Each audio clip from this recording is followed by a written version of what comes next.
হলো না। কিছুতেই কিছু কি শেষ পর্যন্ত হলো না। কোনো অলৌকিকও হলো না।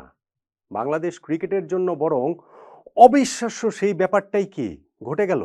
বাংলাদেশ ছাড়াই টি-20 বিশ্বকাপ হবে। ক্রিকেটের সবচেয়ে রিলায়েবল দুইটা ওয়েবসাইট ক্রিকইনফো এবং ক্রিকবাজ তারা তো এই রিপোর্টই করেছে। এই দুইটা ওয়েব পোর্টালের উপরে ক্রিকেট বিষয়ক যে কোনো সংবাদের জন্য আমি সবচেয়ে বেশি ব্যক্তিগতভাবে নির্ভর করি। অনেকেই করেন। পৃথিবী জোড়া সবচেয়ে জনপ্রিয় ক্রিকেট দুইটা ওয়েবসাইটই প্রবাবলি এই দুইটা ওয়েবসাইট। কিন্তু আমি চাই, খুব করে চাই, এখনো চাই তাদের এই সংবাদটি ভুল হোক, তাদের এই সংবাদটি মিথ্যা হোক। বাংলাদেশ টি-20 বিশ্বকাপে খেলবে না সেইটা আসলে হজম করে নেবার মতো না রে ভাই।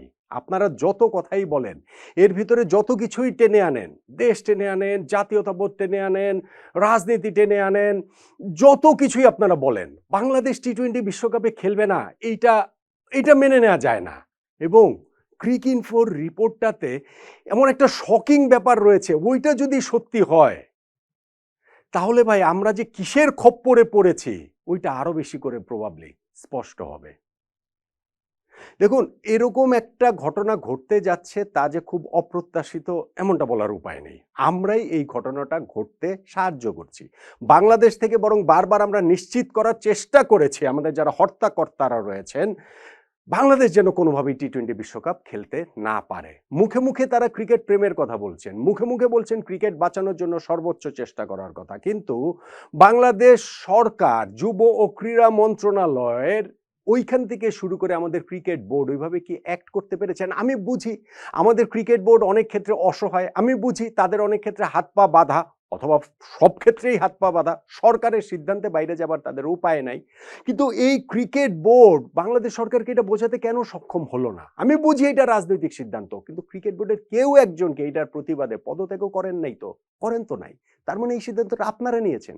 আমিনুল ইসলাম বুলবুল ভাই বোর্ডে যখন বোর্ড প্রেসিডেন্ট, যখন ফারুক আহমেদ ভাই, খালেদ মাসুদ পাইলট ভাই, আমাদের ফরমার ক্যাপ্টেনরা, আব্দুর রাজ্জাক রাজ, আমাদের হচ্ছে গিয়ে এখানটাতে হচ্ছে গিয়ে ফাহিম ভাই, মিঠু ভাই, তারা যখন বোর্ডে ছিলেন তখন এই ঘটনাটা ঘটলো, ঘটে যাচ্ছে প্রায়। আমি এখনো চাই এটা মিথ্যা হোক, আমি চাই ক্রিকইনফো ক্রিকবাজের এই রিপোর্টটা মিথ্যা হোক, কিন্তু ঘটনাটা তো ঘটে যাচ্ছে এবং সেইটা আমরাই ঘটে দিচ্ছি। মুস্তাফিজুর রহমানকে আইপিএল থেকে বাদ দেওয়ার শুরু থেকে যেই ইস্যুটা চলছিল, সেইখান থেকে শুরুতেই বাংলাদেশ যে স্ট্যান্ড নিয়েছে যে না, আমরা ভারতের মাটিতে টি-20 বিশ্বকাপ খেলবো না, এবং সেই স্ট্যান্ডটা আমরা শেষ পর্যন্ত বজায় রেখেছি। আইসিসির সঙ্গে আমাদের যে এই যে দফায় দফায় মেইল চালাচালি, তারপরে গিয়ে আইসিসির সঙ্গে ভার্চুয়াল মিটিং, আইসিসির এক কর্মকর্তা ঢাকায় এসে পর্যন্ত মিটিং করেছেন, এরপরে আবার আইসিসির বোর্ড মিটিং হয়েছে। এত কিছু হবার পরে গিয়ে আমাদের cricket board president Aminul Islam বুলবুল ভাই, যুব ক্রীড়া মন্ত্রণালয়ের উপদেষ্টা ডক্টর আসিফ নজরুল, তারা মিডিয়ার সামনে এসে যা যা কথা ওই দিন বলেছেন, ওই যে ক্রিকেটারদের সঙ্গে মিটিং এর পরে, ওটাতেই বোঝা যায় যে তারা নিশ্চিত করতে চেয়েছেন বাংলাদেশ যেন কোনোভাবেই এই বিশ্বকাপটা না খেলতে পারে, আইসিসির ডিসিশন যেন কোনোভাবেই না ঘুরে, কোনো একটা কিছু হয়ে বাংলাদেশ বিশ্বকাপ খেলে ফেলবে, এটা বোধহয় তাদের চাওয়া ছিল না রে ভাই। বাংলাদেশ ক্রিকেট ধ্বংসের এটা একটা ষড়যন্ত্র রে ভাই। সেই ষড়যন্ত্র যারা করেছেন করেছেন, আর যারা করেননি তারাও এই ট্র্যাপে পা দিয়েছেন বলেই আমার কাছে মনে হয়। এবং ফাইনালি গিয়ে সেটাই হতে যাচ্ছে। ক্রিকইনফো সেটাই লিখছে, ক্রিকবাজ সেটাই লিখছে, এবং ক্রিকইনফোর রিপোর্টটাতে আমি যেটা বলছিলাম সবচেয়ে শকিং আমার কাছে যেটা লেগেছে, বাংলাদেশ ক্রিকেট বোর্ডের কাছে আইসিসি এই সিদ্ধান্তটা জানিয়ে দিয়েছে গতকাল বিকালবেলা সন্ধ্যাবেলা মেইল করে, ইয়েস্টারডে ফ্রাইডে ইভিনিং, ক্রিকইনফোতে লেখা রয়েছে।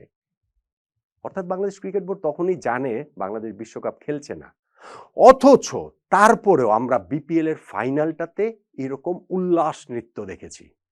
হ্যাঁ, আমাদের এখানে এরকম আতশবাজি দেখেছি, নাচ দেখেছি, গান দেখেছি, আমাদের ক্রিকেট বোর্ডের হর্তাকর্তাদের কলার ফোলানো অভিব্যক্তি দেখেছি সফল এক বিপিএল আয়োজনের জন্য।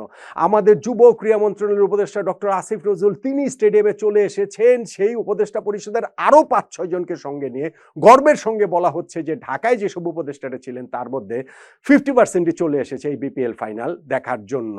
ওইখানে ব্রডকাস্টারের সাথে ইন্টারভিউতে ডক্টর আসিফ নজরুল বলছেন যে এই সময় যখন Bangladesh cricket team in the verge of excluding from the world cup থেকে বাদ পড়ার মুখোমুখি অবস্থায়, এই যে সাপোর্ট দেওয়ার জন্য তারা এসেছে, ভাই তারা তো তখন, যদি ক্রিকইনফোর রিপোর্ট সত্যি হয়, তারা তো সম্ভবত তখন জানেন যে বাংলাদেশ বাদ পড়ে গিয়েছে, তারা জানেন যে বাংলাদেশ আর টি-20 বিশ্বকাপে খেলছে না। কেন এসেছেন তাহলে? কেন এইসব কথাগুলো বলছেন? নাটক করার জন্য? বাংলাদেশের মানুষের ইমোশন নিয়ে আবার খেলার জন্য? আমাদের ক্রিকেটটা এখন আপনাদের রাজনীতির খেলার একটা হাতিয়ার হয়ে গেছে এবং সেইটা সীমান্তের এপার ওপার দুই পারি ফাইনালি গিয়ে সাফারার তো বাংলাদেশ ক্রিকেটই হচ্ছে। যদি ক্রিকইনফো ক্রিকবাজার এই রিপোর্টটা সত্যি হয় এবং সত্যি না হওয়ার কোনো কারণ নাই, এর বাইরে অন্য কোনো আউটকাম আসার কোনো কারণ নাই, ওই যে বাংলাদেশ ক্রিকেট বোর্ড আইসিসির কাছে আরও একটা কমিটির কাছে যে তারাও যে ডিসপিউট কমিটির কাছে যে পাঠানোর অ্যাপিল করেছিল, ওইটা ভাই পুরো একটা বুলশিট।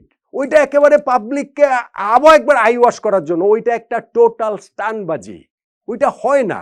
আমরা আইসিসি বোর্ডে যে ভোট হয়েছে সেইখানটাতে বাংলাদেশ মিজারেবলি হেরে গিয়েছে। আমাদের পক্ষে 1 ভোট পড়েছে, আমাদের বিপক্ষে 14টা ভোট পড়েছে।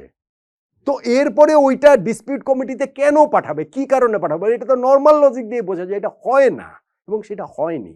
আইসিসি সেটা রিজেক্ট করে দিয়েছে এবং সেই রিজেক্ট করে দেওয়ার পরে আর কি করবে? এই যে বড় বড় কথা বুলবুল ভাই, আসিফ নজরুল ভাই তারা আসলে বললেন, তাদের ওই বড় বড় কথার শেষ পর্যন্ত আসলে মূল্যটা কোথায় থাকলো? আমার তো মনে হয় তাদের ওই বড় বড় কথা বলে তারা নিশ্চিত করতে চেয়েছেন যে কোনোভাবেই যেন বাংলাদেশ এই টি-20 বিশ্বকাপ খেলতে না পারে।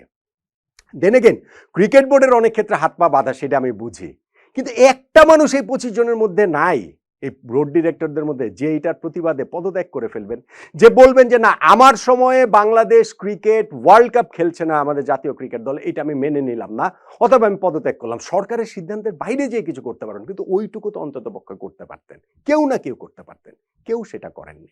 এবং মহাকালে লেখা হয়ে থাকবে যে কোন সময়টাতে এই বুলবুল ভাইয়ের বোর্ডে, যেই বোর্ডটাতে ফারুক ভাই, পাইলট ভাই, রাজ, ফাহিম ভাইরা ছিলেন, সেই বোর্ডটার সময় বাংলাদেশ টি-20 বিশ্বকাপ খেলছে না, খেলতে পারছে না।